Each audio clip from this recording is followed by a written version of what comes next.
Welcome to the Credit Clubhouse podcast, a deep dive into the world of credit markets and alternative finance. Before jumping into our next episode, we have an exclusive offer for our listeners. Just head to dealcatalyst.io, pick any event, and then enter the promo code CREDIT at checkout. This will provide you 10% off any ticket to any conference. This offer is limited to the first 50 ticket buyers. Don't forget, we want you to follow the show, rate us, and leave a review. We encourage your feedback, and we want to hear from you, the listener. The next episode is presented by 9fin. Every day, you're making decisions that matter. Which credit to buy, which deal to pitch, which covenant terms will hold. You need the right intelligence, you need it fast, and you need to trust it. That's where 9fin comes in. One AI-powered platform with complete visibility across public, private, and distressed credit, built for how credit teams actually work. Head to www.9fin.com/demo to request a 30-minute personalized demonstration. Again, that is www.9fin.com/demo. And now, on to our next episode. Welcome back to our latest installment of the Credit Clubhouse. As always, I'm your host, Todd Anderson, Head of Content and Programming at Deal Catalyst. Joining me today is Missy Dolski, Partner and Global Head of Asset-Based Finance at Värde Partners. Missy, it's nice to see you again. Thank you for coming on the show. Thank you. Of course, yeah. And looking forward to our conversation. Me as well. Thanks so much. Of course. So, just to start, I know as your title says, Global Head of Asset-Based Finance. So how does Värde think about asset-based lending? And in today's environment, which is obviously hyper-competitive, how do you differentiate yourselves from others? Yeah, it's a great question. Well, again, thanks for having me on, Todd. I'm super excited to be here. Course. So Värde has over a 30-year history in and around the credit markets. I think our experience in what we call ABF has evolved a lot over our history. We've invested over $13 billion in the space since 2008. And I think our history in the space really suits us well to where we find opportunity in how we differentiate ourselves today. So if I just rewind back the clock a little bit, coming out of the GFC, we were very much a kind of opportunistic, distressed player in and around these asset classes. We were buying a lot of assets out of banks. We were large in the putback trade post GFC. That evolved into we were an owner and operator of many non-bank origination platforms.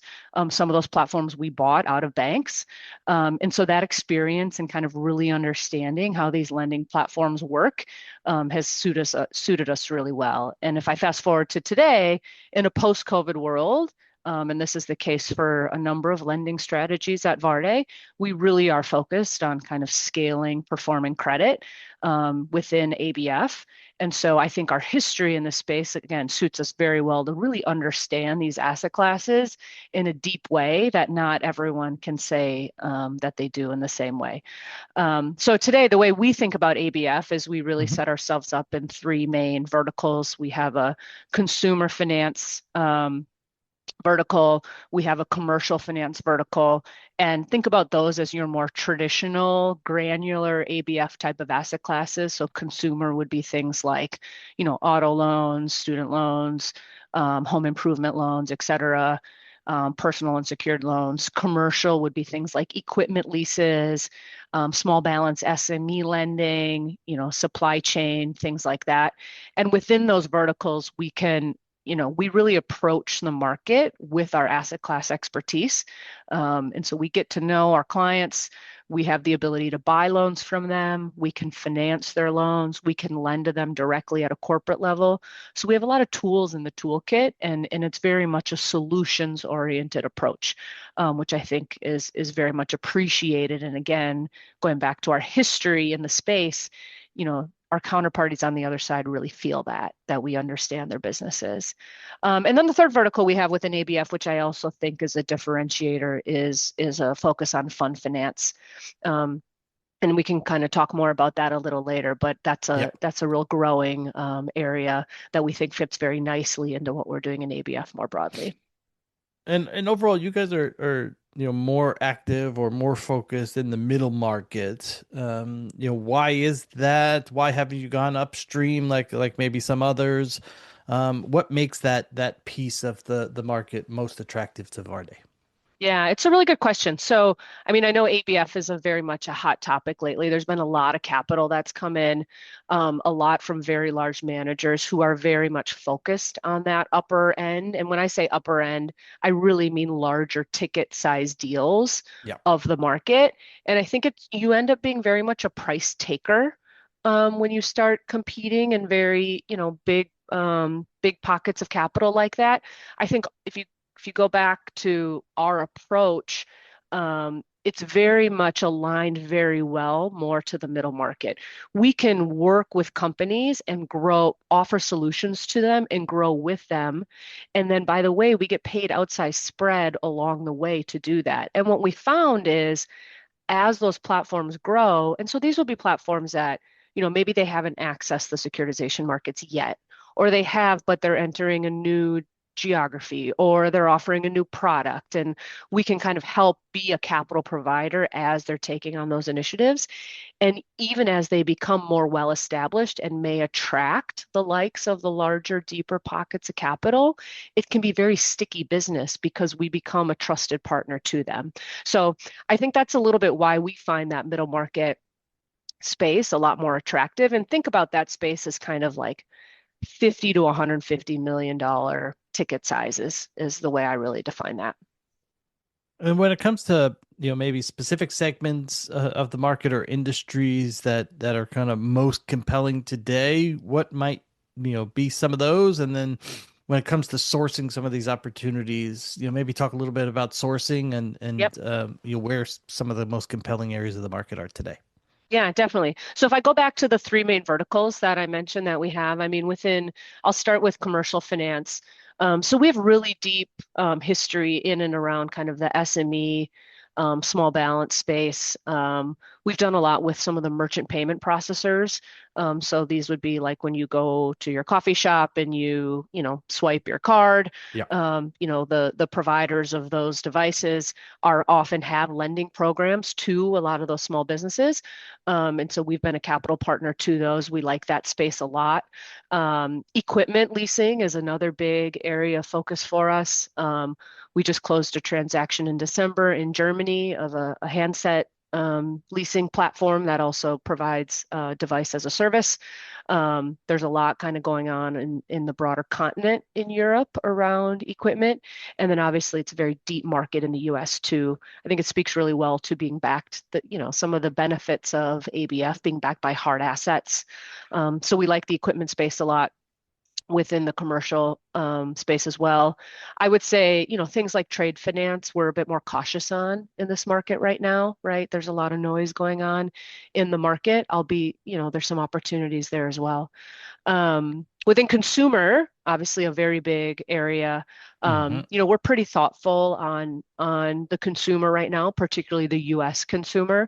The nice thing about being able to offer different products, if you will, products being like being able to buy loans and or finance loans, is we can kind of choose where we are in the capital stack.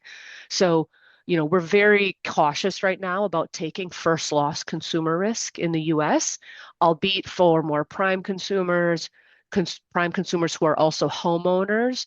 We're Hmm. actually seeing, performance there holding up pretty well. Those are the types of areas where we're a bit more willing to lean in. Um, but we're also seeing just a lot going on in the home improvement sector more broadly in consumer, as a lot of service providers of home improvement needs for folks are starting to build out their own captive financing programs, and they need capital partners to do that. So a lot of interesting things going on in that space as well.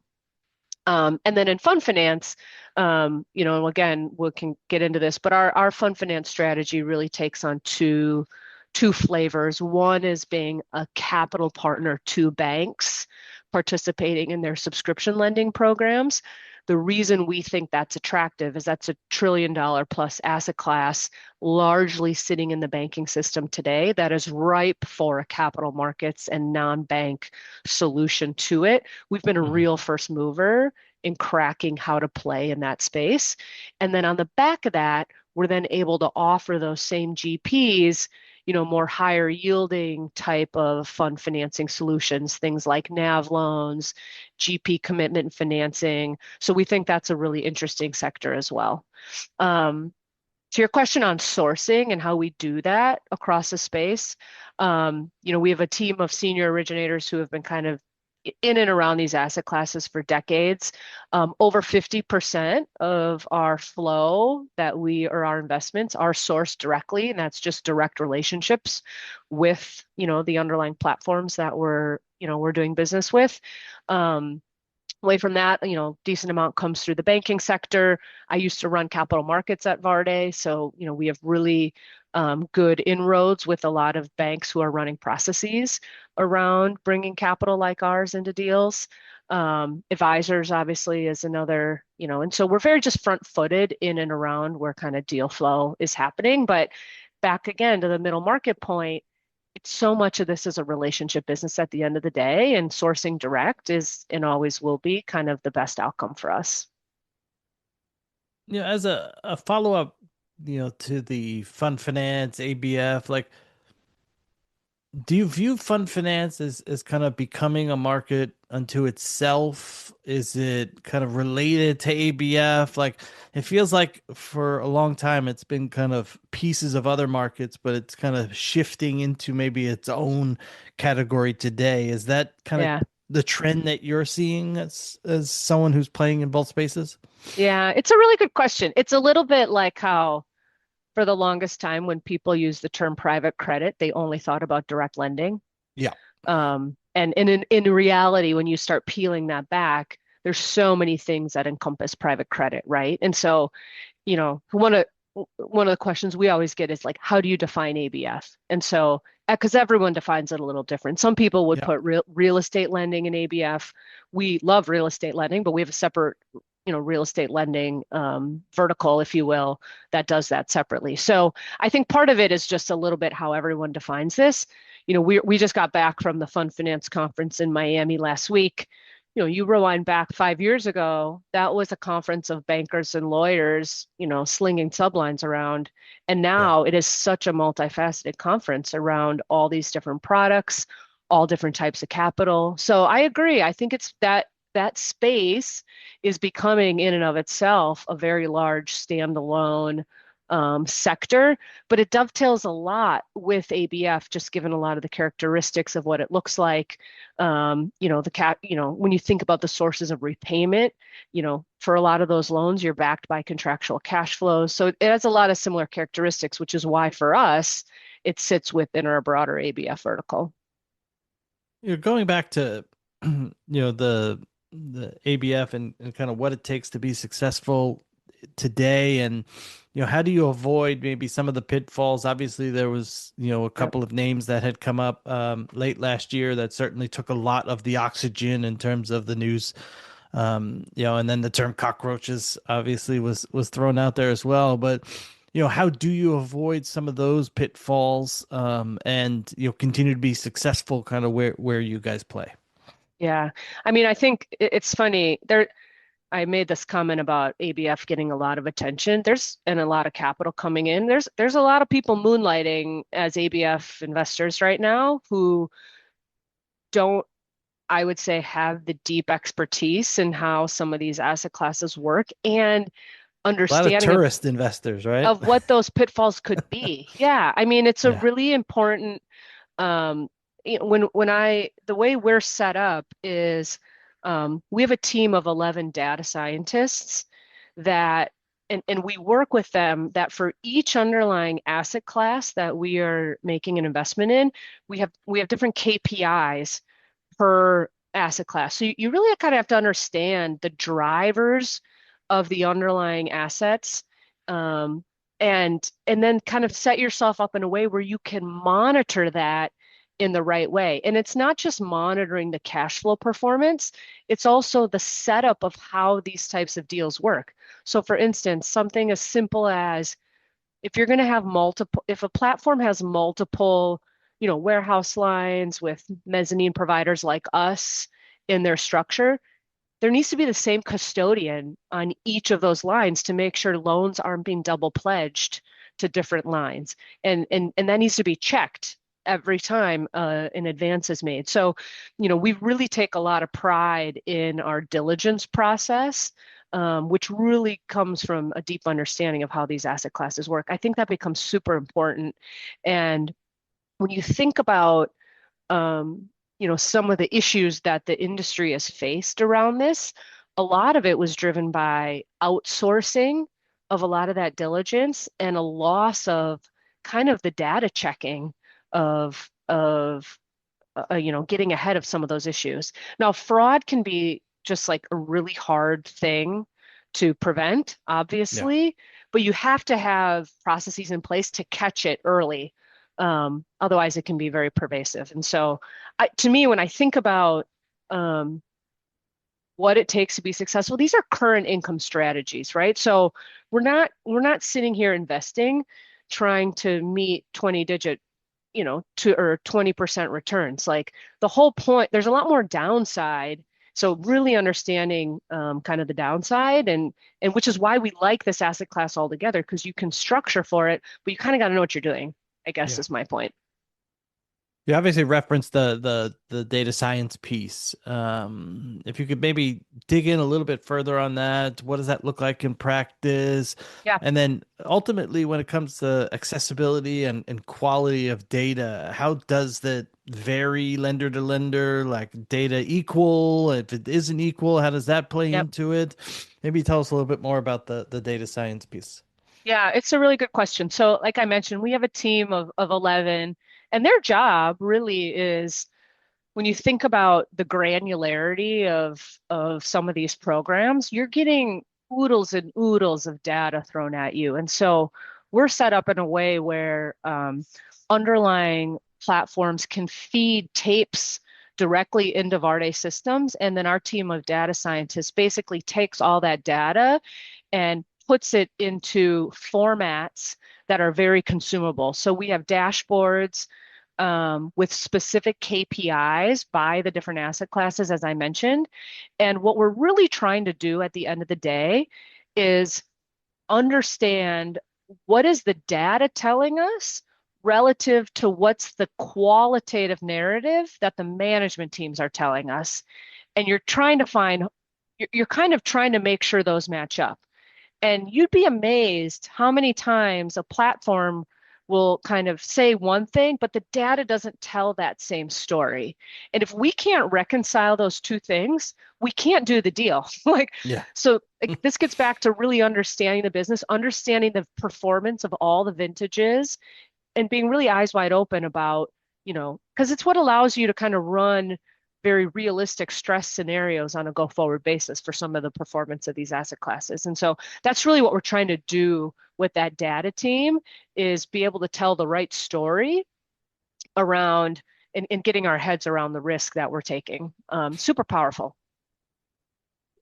Pivoting more to fund finance, obviously we've touched on it a little bit a few moments ago, but it's clearly a growing area of the market. You referenced obviously one of the larger events in the space, what it looks like today compared to 5 years ago.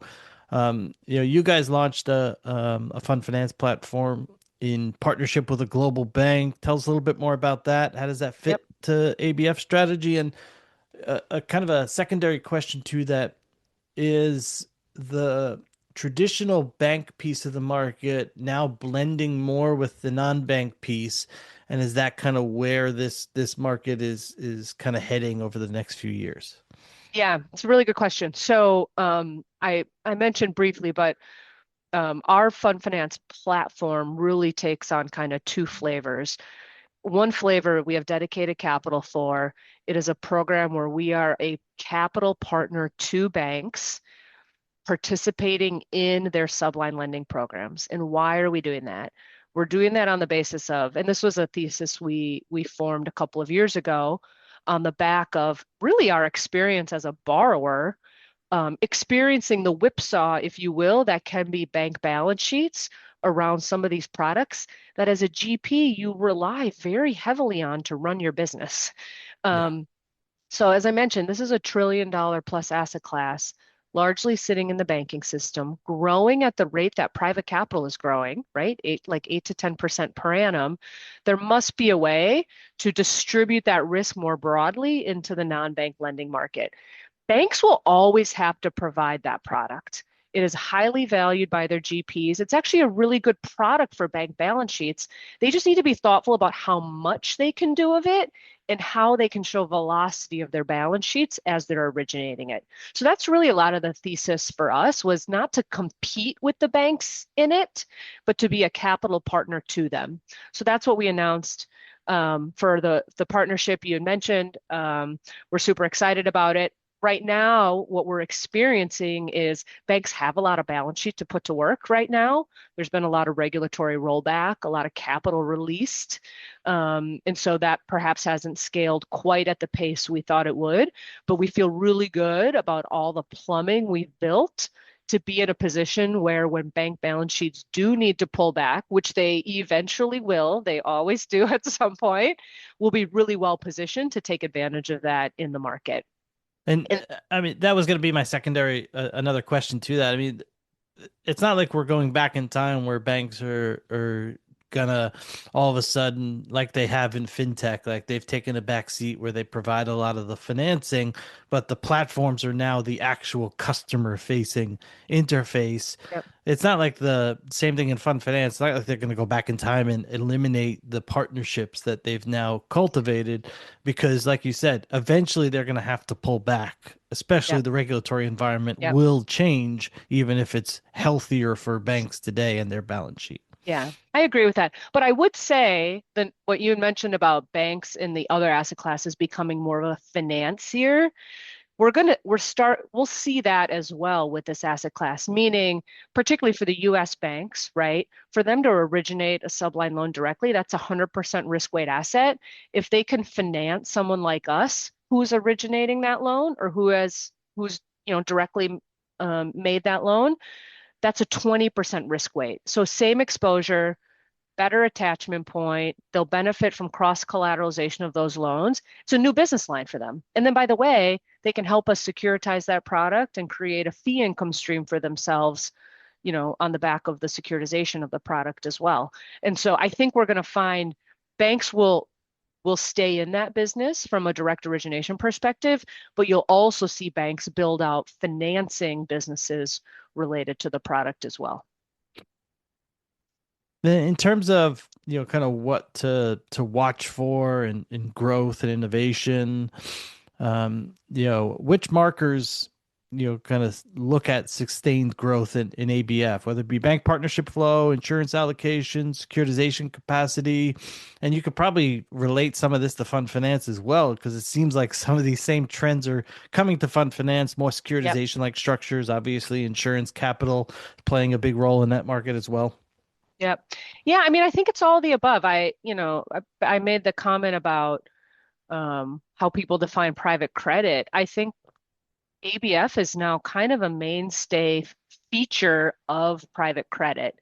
And I guess why is that? That's because, driven by the advancements in technology, the way consumers and small businesses access credit, right? You have all these fintech platforms that need capital, right? The amount of it's not that banks aren't doing that lending business, but a lot of it is being done outside of the banking sector now too.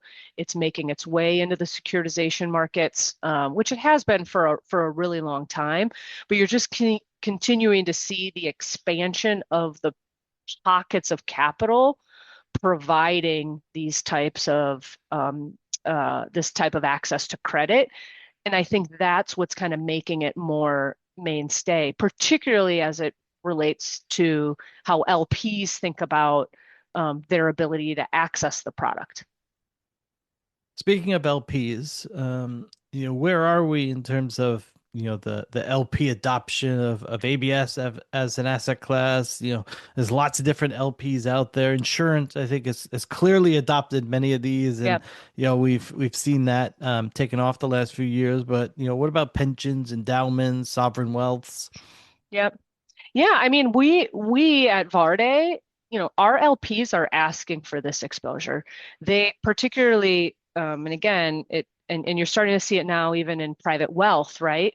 People want diversification away from direct lending. That space has gotten very big. Yeah. They like a lot of the attributes of ABF. They like the downside protection of the how deals are structured, the fact that you're backed by hard assets. They like the current income nature of it, the fact that you can get way more ahead of issues with the regular access to data than you can by waiting, 45 days post quarter end to get a cash flow update from an underlying corporate. And so, we have changed our product offering then to be able to offer to LPs very dedicated exposure to this asset class. And so I think the demand from LPs is very high right now. And there's a little bit of tailwinds we're riding, if you will, around LPs really kind of looking, actively seeking out this type of exposure. And to your point, it's, insurance obviously fits very well given the ratable nature of a lot of these capital stacks, Yeah. but it's broader than that. It is your more regular way, kind of broader, pensions, endowments, sovereign wealth, et cetera, who are actively seeking this type of exposure.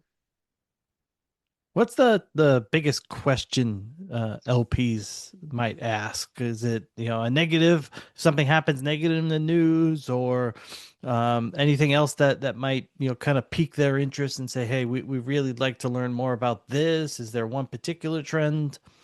Yeah, I mean, it's always changing. I will say the number one question we always get, and we try to just front run it almost, is how do you define ABF? Because I think, Yeah. these LPs now are talking to a lot of managers.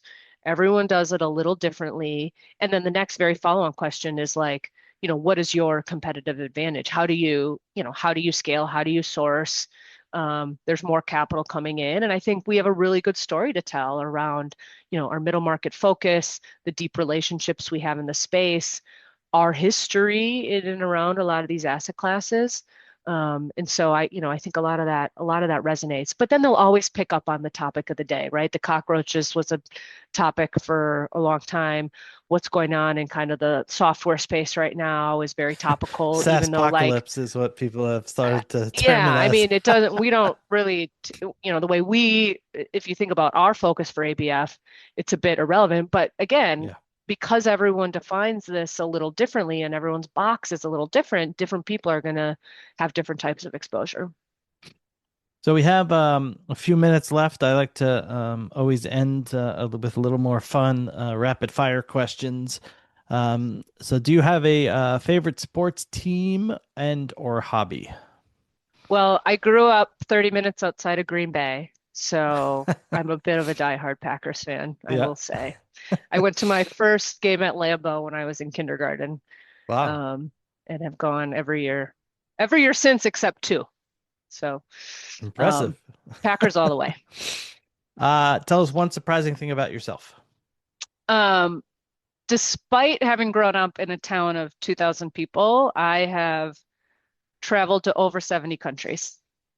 It's a Wow, fun fact. 70. Wow. Yeah, That's a lot. Is it mostly business related or mostly fun. mostly Yeah. fun? Wow, that's great. I would say everyone should live in Europe in their early 20s when they have flexibility to travel.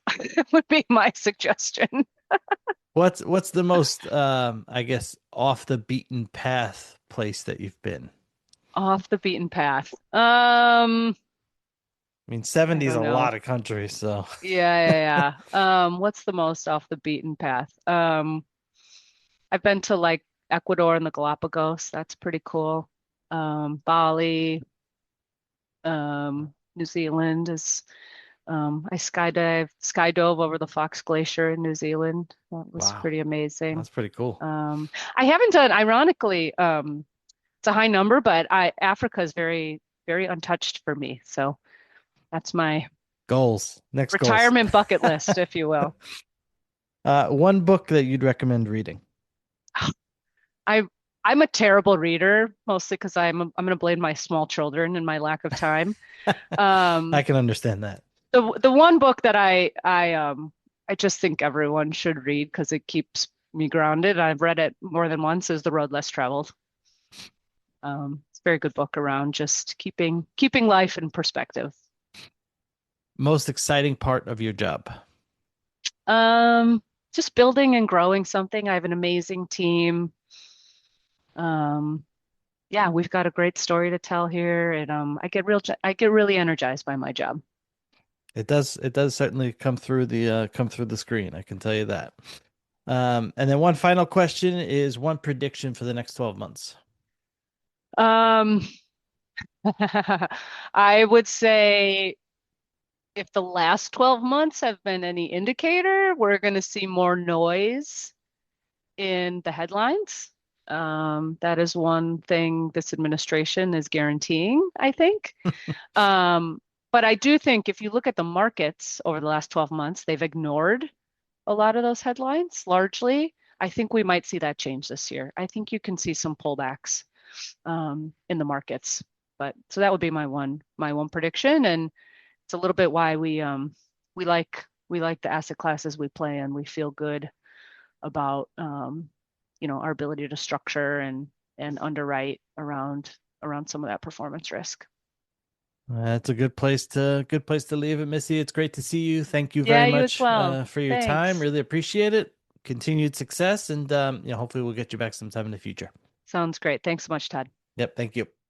Thank you for listening to the Credit Clubhouse podcast. The Credit Clubhouse is brought to you by Deal Catalyst, the leading capital markets events and market intelligence company. For more information on Deal Catalyst events, surveys, and a whole lot more, please head to www.dealcatalyst.io. Thanks for listening. Until next time.